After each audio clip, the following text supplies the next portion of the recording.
Do gestures galvanize group identity? Nonverbal expression and gestures communicate tons.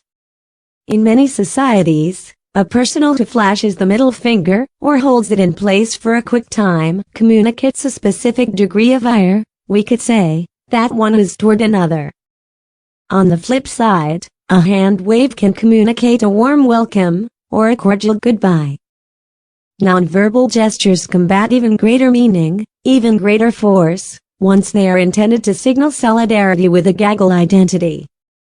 One recent example, of course, is that the Trump fist pump, although the fist gesture isn't new. Not only do Trump supporters share a typical identity of supporting Donald Trump, but they have a nonverbal gesture. The Trump fist pump is an outward sign of their group identity. While we all know from the social identity literature, for example, Hogg, 2016, that individuals can share a collective identity and feel unity with one another without a selected gesture, the simultaneous expression of a nonverbal group gesture certainly puts everyone on an equivalent page, within the same moment, at an equivalent time. Thus, whether it's Eric and Lara Trump holding a fist pump on stage at the Stop the Steal rally, or Senator Josh Hawley's famous fist pump to rally participants on Epiphany, 2021, the nonverbal gesture speaks something more powerful than words, something deeper within one's own identity. At the same time, research by Daphne Oyserman and Mesmond Destin, 2010, also underscores the power of identity-based motivation. Basically, our self-concept comprises many identities, for example, American, mother, etc., and identity-based motivation occurs when one's salient identity is congruent with the task at hand. For instance, if one is reminded that they're a mother, they could be more motivated to talk out about issues associated with motherhood.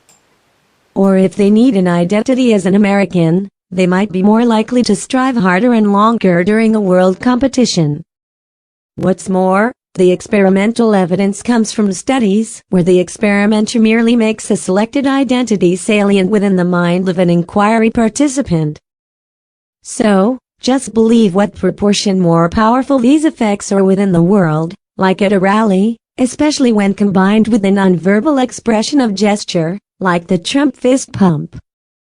Such a manipulation of identity-based motivation could have the facility to push one's motivation to new heights. So, it's suffice to say that coupling group identity with a nonverbal gesture could also be a strong force in social movements, in social engineering at large.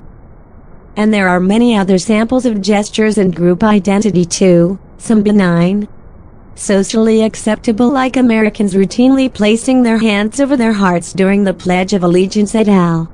More pernicious, like the extended arm with a flat hand within the Nazi salute, or the recent adaptation of the OK hand gesture to precise one's solidarity with racism.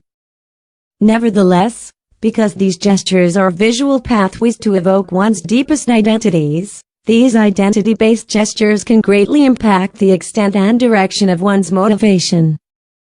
For that reason, one should be mindful of where and once they're getting used, in good times and bad times.